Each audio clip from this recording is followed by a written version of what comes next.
Disclaimer, please do not send hate towards anyone in this video. This is based personally on my experience as an ex-partner of Badlion client, and many others could have had different experiences. The client is also under new administration and is ran differently now than it was when I was a partner. Thank you and enjoy the video. Badlion client was one of the biggest well-known clients back in 2020, and to this day it's gained over 17.6 million downloads and 14.1 thousand active online users. But why is the download to active online users ratio so low?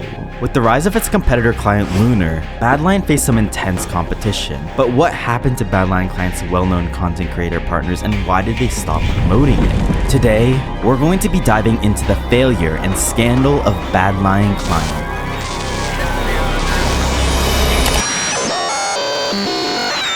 First, let's go back all the way to the beginning of 2020 for my channel. So many subscribers like YouTuber krustydavid hit 30,000 subscribers. Believe and you can achieve. Wow, thanks for 40K. What is cooking, good lookins? I am back with another Hypixel UHC video. Easiest win of my life. We hit 100,000 subscribers. Thank you all so much. My childhood dream has been achieved, showing that he got the silver play button from YouTube. Now that is pretty cool. 2020 was a huge year for me, as my randomizer UHC videos would completely take off.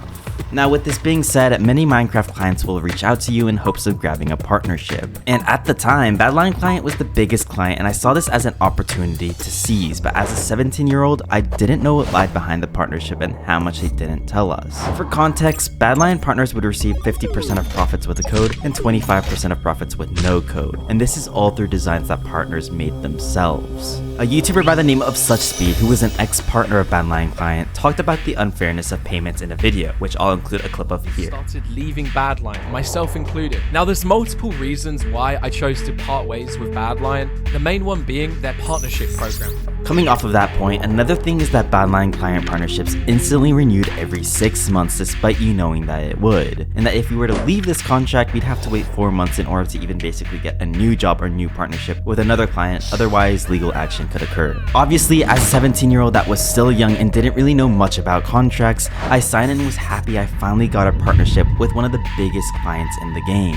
I was also really happy because I was able to create a cloak and a bandana, and well, to make things worse, a sombrero design idea that completely got stolen from me. In this direct message, you can see that I show the owner my design and he tells me to send it to Gonzalo, who at the time worked at Badlion client designs. Gonzalo would then approve of my design, and this next message then shows the owner saying that they had the design done and that they had been making it for a while and that it was very similar to mine, even though he had already seen my design a while ago and didn't say anything at first. Now this is completely strange because, I mean, if you knew you had a design in the works of making that was very similar to mine, why didn't you mention it at first if I was already in the process of creating it, right? But it just kept on getting worse. To add on to that, he put my artist on blast who I paid for to design, and I mean, come on, you cannot put an artist on blast when they have worked for some of the biggest names in the Minecraft scene when you yourself can probably barely draw a stick figure.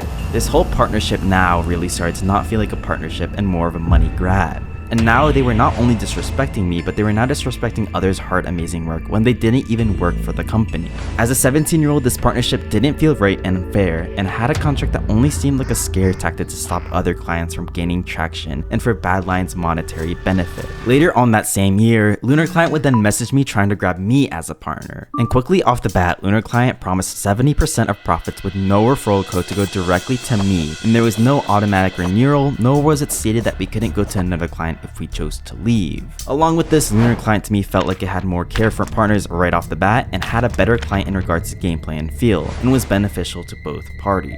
But keep in mind, if I were to break my contract and accept this deal, I might face legal issues. Yet, I was one of the first content creators to step up for myself and do just that knowing the risks. Here are some clips from the time where I broke the contract and left Badlion client for LUNAR. Our next story is coming from krustydavid. Hey guys, it's krustydavid here. The main reason why I left Badlion client and its partnership is simply because the contract they give content creators is really harsh and poorly written, and the profit amount they give content creators is a total ripoff and completely unfair. And you'll probably be seeing a lot more of your favorite content creators or people leaving their partnership because simply enough, they don't really match what content creators stand for. But luckily this week, I am finally glad to announce I will be joining LUNAR client and its partnership. The owners straight away are already so welcoming. They have contacted lawyers for me and have a fast response time and truly do care about the people using their client. I assume Badlion has a pretty good legal team as well, so it's going to be very interesting to see what their response is in the coming weeks. Right after I did this, many content creators followed my footsteps to LUNAR client. And I wish I was joking when I said this, but right when I announced my departure from Badlion and broke the contract, I had content creators messaging me every day asking whether or not Badlion had sent me a letter regarding legal action. And guess what?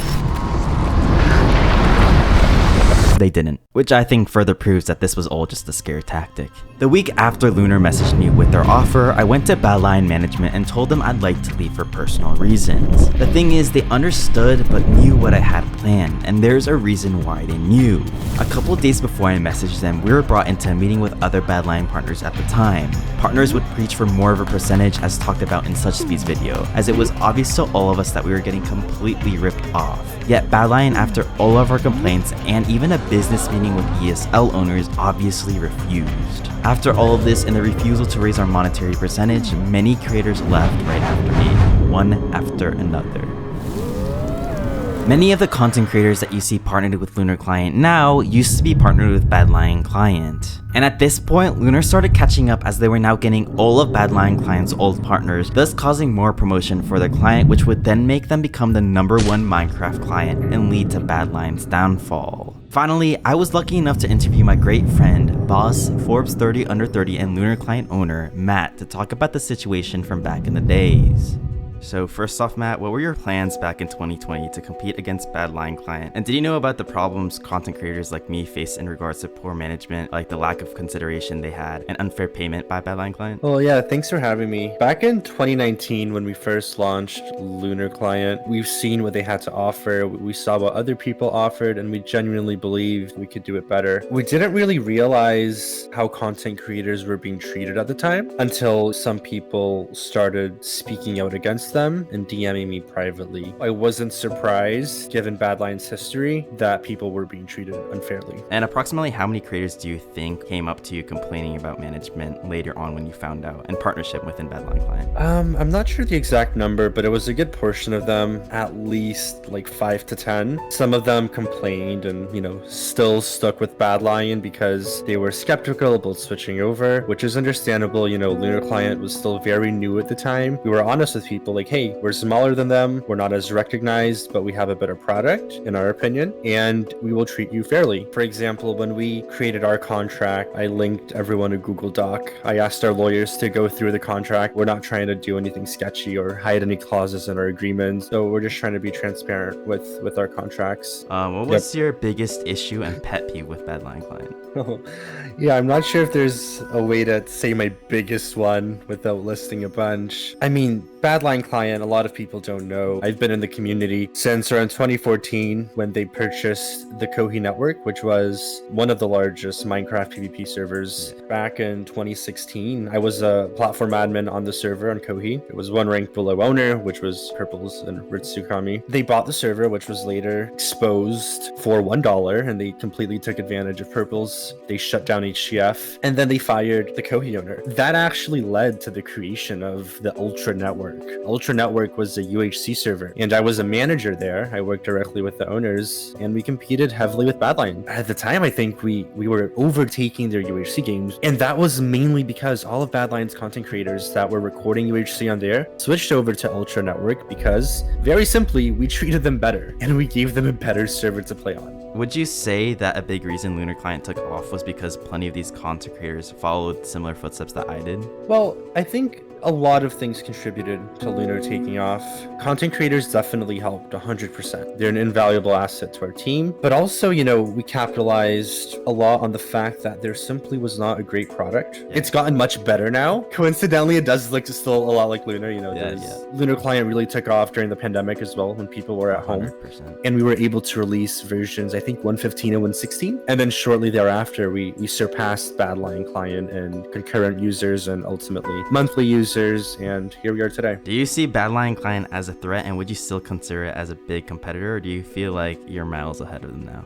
Well, let me just start out by saying we don't underestimate anyone. We always keep an eye out for other clients. There's no point in saying yes we do or no we don't. It's not going to change the way we work. At the end of the day, we're going to make a good product no matter if they are a threat or not. Alright, so what do you say to people who criticize you and Lunar for trash talking Badlion or other clients? I understand where people are coming from, but I just think there's a big misconception that we're the ones who initiate the talking. But I think all of the time, or most, if not all of the times, that I have talked about another client, it was actually them initiating it. A lot of people don't know this. Back when we first launched, Badlion did everything in their power to make it so we failed. I think you've seen some tweets about the disgraced former owner Archibald was saying how like we're a cash grab and we're going to be closed by summer. Master G-Berry was saying that we're just a rehashed version of Badlion client with way less features. That's a direct quote from the man himself. They tried their hardest to shut us down and to make it so we don't succeed, and each time we responded. Now, it is not my fault that my responses gain more traction. I've refrained from doing that lately just because there's no point for drama and negativity, but you know, sometimes there are things you have to respond to. And best question, favorite krustydavid cloak?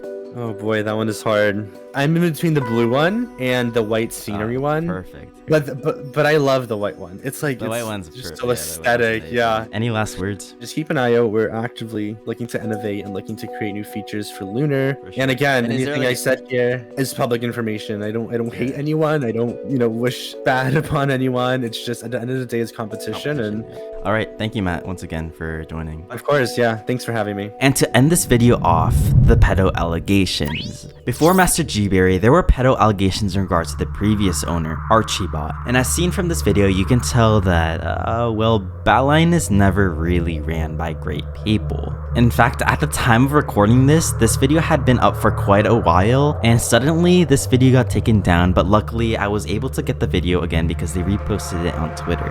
It's important to keep in mind that all these messages and videos on screen were from people catfishing Archibald. This led to him to drive several hours where he thought he was meeting a 17-year-old for sex, but instead this happened. Do I tell him? No. You don't know who he is. You're just your parents, like, wondering what the fuck he's doing. Just show his face. I'll mute my mic. Good. Where you walk? No, I'm waiting for someone, but I think they gave me the wrong address.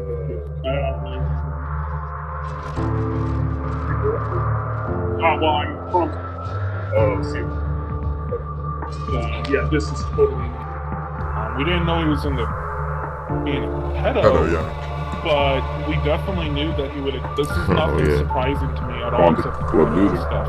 I thought he'd be smart enough to do that. It's crazy, it really is. Because DDoSing, threatening people, extorting, yeah, that's small fish to the FBI and stuff. But yeah, being a pedo, oh, he's gonna get slammed on if this is true. Yeah. He's going to Yeah. get slammed. And it's just there's something mentally up there wrong. Master G-Berry was also accused of being a pedo as well. In this video made by Vops, he is confronted by G-Berry for spreading false information in regards to his relationship. For some context, G-Berry was in his 20s while his girlfriend was 16. Master G-Berry turns 23. He had to move to Austria in Europe so that this was correct and it was by the law. Yet he would defend his claim by saying the age of consent in Austria is 16 and that her parents consented and were fine with her being in a relationship with G-Berry. So I essentially tweeted out saying, how come nobody is talking about the fact that Master G-Berry is a pedophile? He basically said to me, well, normally a pedophile, at least from my understanding, is a mental disorder of someone that is attracted to children, and by children I mean 10 to 13-year-olds, not teenagers or young adults. What's weirder about all of this is that G-Berry would then state in the DMs that I think it depends on the person, to be quite honest. Iris, who at the time was his girlfriend, was always a very mature young adult. And real quick, let me just show you what he says later in the conversation. Nothing would have changed if I was 24 and she was 18 at the time. It would have just been a few numbers, and everything else would be the same now. Bro, are you kidding? And this was his reply. I think it depends on the person, to be quite honest. Iris was always a very mature young adult, and if she was immature, there was no way we could have built a long-term relationship like we have. And take this as you will, but this very much gives me a ton of red flags, so yeah, this is kind of disgusting. That's it for the video. I hope you guys enjoyed my return to YouTube, and of course, make sure to buy my Lunar client cloaks. Bye, guys.